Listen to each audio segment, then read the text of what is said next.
பிரியமானவர்களே, கர்த்தராகிய இயேசு கிறிஸ்துவின் நாமத்தினாலே அன்பின் வாழ்த்துக்கள்.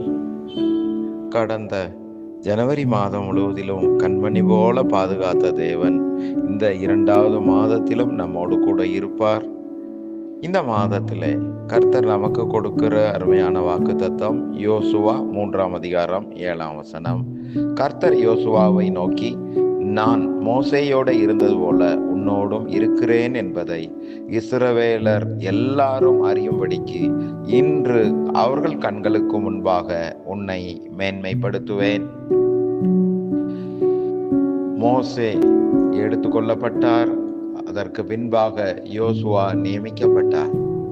யோசுவாவுக்கு போராட்டம், நெருக்கம், தடைகள், முன்னேறி செல்ல முடியாதபடிக்கு, கானான் தேசத்துக்குள் பிரவேசிக்க முடியாதபடி தடைகள் வந்தது. அப்பொழுதுதான் கர்த்தர் இந்த அருமையான வாக்குத்தத்தத்தை கொடுத்து யோசுவாவை பலப்படுத்தினார்.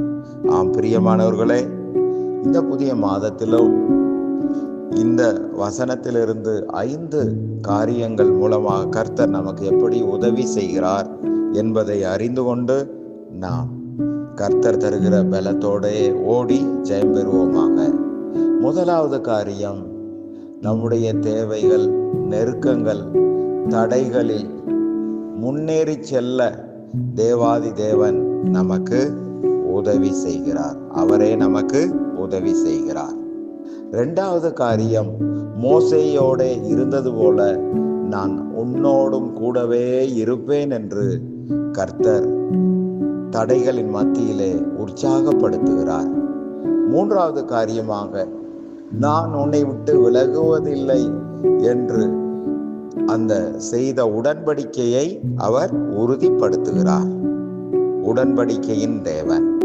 4வது காரியமாக, இஸ்ரவேல் ஜனங்களை எவ்வித சூழ்நிலையிலும் நடத்தி செல்ல தேவாதி தேவன் வல்லவர் என்ற உண்மையை அவர் உணர்த்துகிறார்.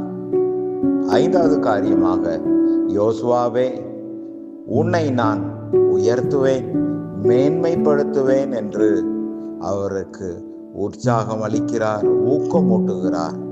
ஆம் பிரியமானவர்களே, அப்படியே உங்களையும் இந்த மாதத்தில் நடத்துவார், ஆசீர்வதிப்பார். ஆமென். அல்லேலூயா.